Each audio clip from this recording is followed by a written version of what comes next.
Most men out there think that they understand testosterone, like what it does, what it means, all that crap. Heck, most doctors think that they understand testosterone out there. Newsflash, they totally freaking don't. And I'm going to tell you why. Most people out there, they go get blood work, if you're doing things properly, and they see a normal testosterone number, or their doctor says, well, they're in the normal range, 250 up to 1,000, right? And dudes out there will see that they have normal levels, but they still feel like trash, like low energy, no drive, weak in the gym, and just no libido, right? This ruins relationships and marriages, right? And dudes out there are sitting there thinking, well, my testosterone is fine. It's technically normal. What's wrong with me then, right? Here is the truth that most people miss out there, and doctors too. Your total testosterone levels can look even great, but your body can still be running on empty in terms of testosterone levels. So today I'm going to explain exactly why that happens, and I'll show you how I personally screwed this up for my hormones. This is my origin story because I pushed things too far with fasting and keto, and of course I'm going to show you how to fix it. Right? So let's simplify this process overall. So when you get blood work, you usually see total testosterone, and hopefully your doctor orders free testosterone as well as SHBG specifically. If your doctor doesn't do free testosterone and or SHBG, they're supremely messing up. They have no idea what they're doing. I've seen blood work from doctors who ordered thyroid panel because, the T3 and T4, they're like, oh, I need my T levels checked. They think they mean thyroid. So sad. So many doctors are so bad at like anything outside of prescribing big pharma, statins and other pharmaceuticals, right? They have no idea what they're doing. Anyways, rant over. Here is what these panels actually mean. So total testosterone is all the testosterone in your blood estimated, right? And here's the problem. This is it. Not all of the testosterone in your blood is actually usable by your cells. Some of it is bound tightly to something called SHBG, and some of it is actually loosely attached to a transporter called albumin. And some testosterone, of course, is completely free to go about and exert its good effects, right? So only a very small percentage is actually free testosterone, and that is the form that your body can, of course, uptake and use at the cellular level, at the receptor level. So you could have high or normal testosterone levels, right? But if most of it is locked up, you feel like you have low testosterone. And in my view, you do. Oh, no. And that's exactly how I felt, of course, doing keto and fasting for years. So don't just stop your blood work at total testosterone. This is what I'm talking about, because this is where most guys and doctors get it wrong. It's horrible. And some guys will jump off from this as like working to boost the total T, right? And, really they should be asking how much of my existing numbers is actually available, even if it is subpar. So let's talk about that real culprit, SHBG, right? Stands for sex hormone binding globulin. This is actually a protein that's made by your liver to regulate your sex hormones, right? Its job is pretty simple. It binds to testosterone and other sex hormones, and it basically locks it away, kind of like a needy girlfriend demanding you to display your Facebook status, the relationship status on Facebook. But SHBG doesn't lock down testosterone permanently in all cases, but it is very tightly. So when SHBG levels in your blood are super high, your free testosterone goes low, no matter how much total you have, right? So you actually are feeling low T if your SHBG is high. So think of it like your net worth being locked up in like jewelry or locked up in like your 401k or assets or something, right? Your bank account can be low even though your net worth is high. So think about it kind of like this. Even if your total testosterone looks fine or even normal, you could still be suffering from low T. I learned this the hard way. Like I'll tell you, again and again, there was a phase in my life for about 2 to 3 years where I was just focused on going into ketosis, heavy fasting, super low carbs, ketosis all the time, and eating, super clean, like no carbs, no candy, any of that, right? So according to the keto Facebook groups, it looked like I was doing everything right, but I started noticing what was actually happening. Deep fatigue. I basically took naps in my car on break at work just to get through the workday, right? So my workouts, they suffered too. Flat workouts. I had lower libido and just less drive for life. And I even thought, because I didn't have erection problems, there's no way I had low T. But reaching out and corresponding with Doc Farhan, he told me, he's like, bro, you need to get your testosterone levels checked still. So I went out 2018, got my first blood work done with hormones. So my total testosterone was actually mid-range, like 536 nanograms per deciliter. But my SHBG was very high. I think it was like 84. So this meant my free testosterone was in the gutter. So I willingly gave up carbs just to put myself in like a worse hormonal state. And most guys don't even really know how to interpret all this properly because their doctors suck too. So this is exactly what you need to learn to understand what makes the difference. So you need your total testosterone, SHBG, and albumin, if possible, if you can get it, which it helps for bioavailable. So with those three, you can calculate your free testosterone and your bioavailable. So there's free online calculators that I use all the time. So you can compare apples to apples, really, because some blood work panels will give you what's called like a direct measurement of free testosterone, and some will use a slightly different algorithm to calculate as well. So, things can differ test to test, but as long as you get total, SHBG, and albumin, you can calculate them all at an easy basic level, no matter what. So on Google, of course, to find these calculators, just search like free testosterone calculator SHBG. Plug in your numbers, make sure the units match up, right? Total T is usually nanograms per deciliter in America. In Europe, it's like nanomoles per liter. SHBG is measured in nanomoles per liter, and albumin is usually in grams per deciliter. So just match up the units on the test, and that calculator on the website will calculate your free testosterone and bioavailable, like I said. So those numbers are what actually matters, and that's how you can compare test to test, because there's lots of different standards. So it's not just about the total testosterone number. This is the big takeaway here. But we need to fix this problem with SHBG, because you may have high SHBG. I've spent several years researching this, because ever since day one, I realized I had high SHBG. I became obsessed with normalizing it and finding what was the root cause of my high SHBG, how to fix it, right? So if your SHBG is too high, these are the most impactful strategies, because this can really just happen from so many different causes and so many different levels. So it's important to cover all these bases. But number one, eat more food, especially carbs. This is where guys, even disciplined guys will shoot themselves in the foot, just like I did way back in the day. So it was the constant fasting, the keto, the low carb, and the calorie restriction, all of those going on.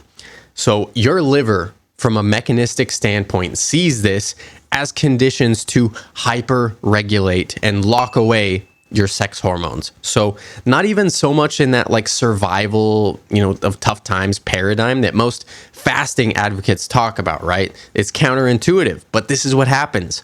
So too long of a keto or fasting phase must tell our body in some way that we're not in prime conditions with carbs and abundance. So your liver produces more SHBG.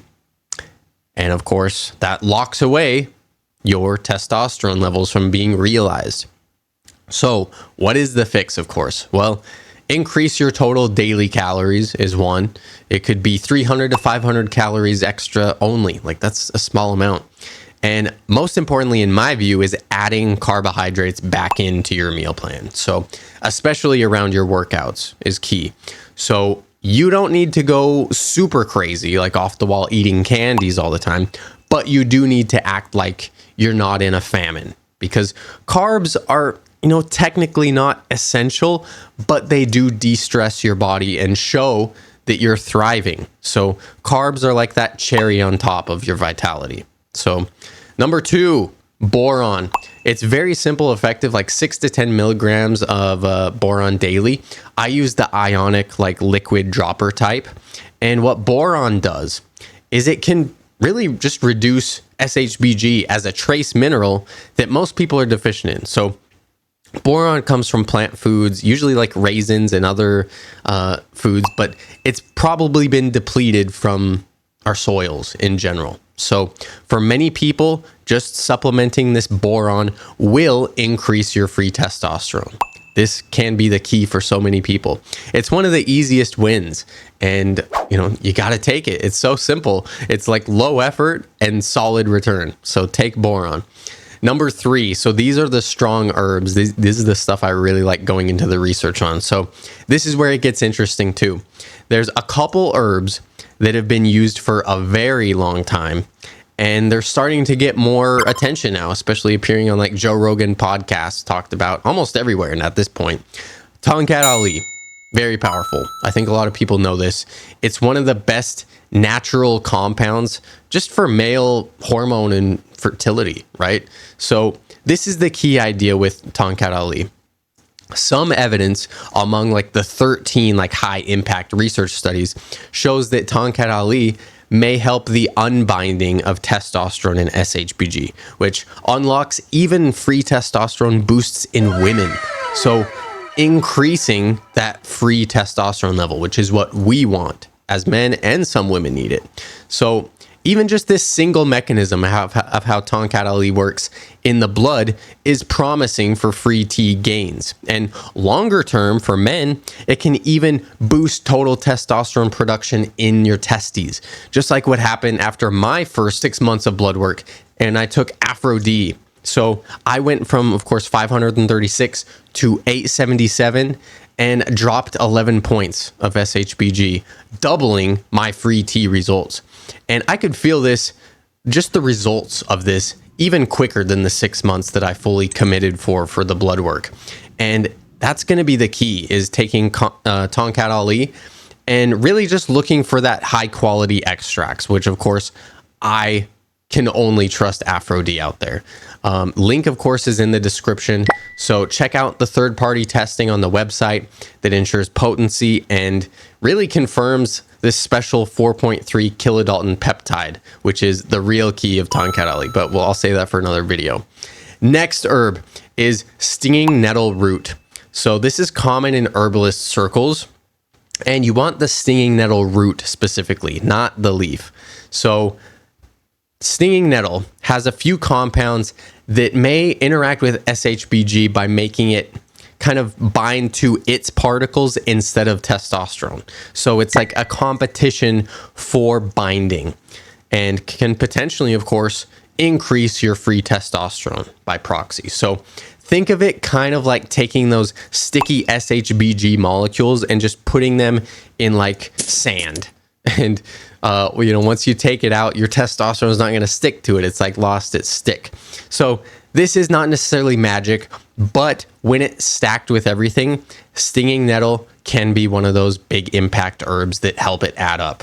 So number 4, check your iron and ferritin status. So this one is very often overlooked and can be super simple. So low iron can increase SHBG in general, but also too much iron stresses out the liver. And remember, SHBG is made in the liver. So you can have a problem on both ends depending on your iron status in your blood. So to confirm your iron status, just get blood work done with ferritin and RBC iron.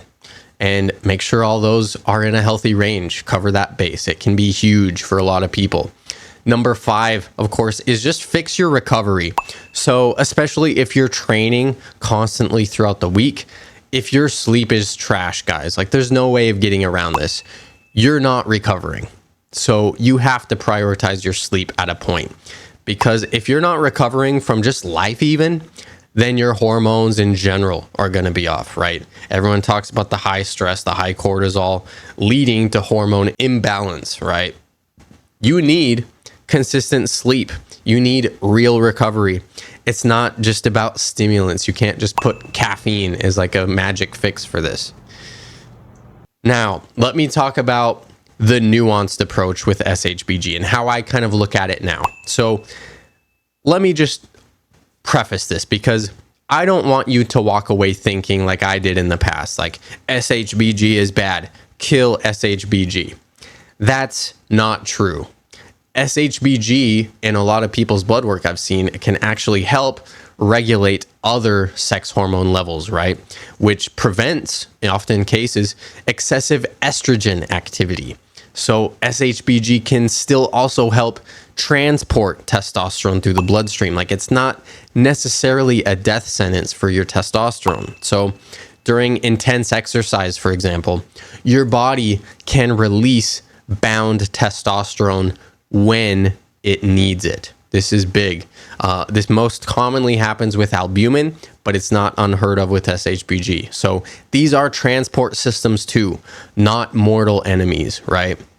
So if you do have high estradiol and high SHBG, be glad, because SHBG is actually protecting you from like capsizing into estrogen dominance. Or even worse, you know, think man boobs, think mood swings, balding even, and feminine problems, just in general.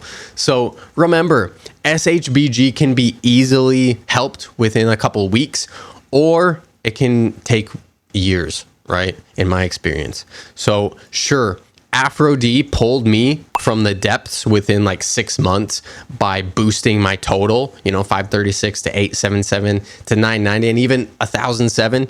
But over time, these also helped by decreasing my SHBG and skyrocketing everything. So I got the best of both worlds. But this is the bottom line. Some guys actually need more free testosterone, right? You need to access the testosterone you already have, even if it is in a mid-range, and that can also help push things up. That's the big shift here. That's where men get the most stuck, because even if they don't want to shoot for the stars, you need to realize what you already have, right? So chasing that better function instead of just a high number. So don't get this twisted, right? Even with my transformation, the best thing that got me, of course, from that mid-range up to even 877 in the first few months, right? But my experience totally came to lowering SHBG all along that entire process. Like within weeks, this could have been fixed for me. But for me, mostly, lowering SHBG took years to really lower it, right? So 11 points down to like decreasing at 30 points.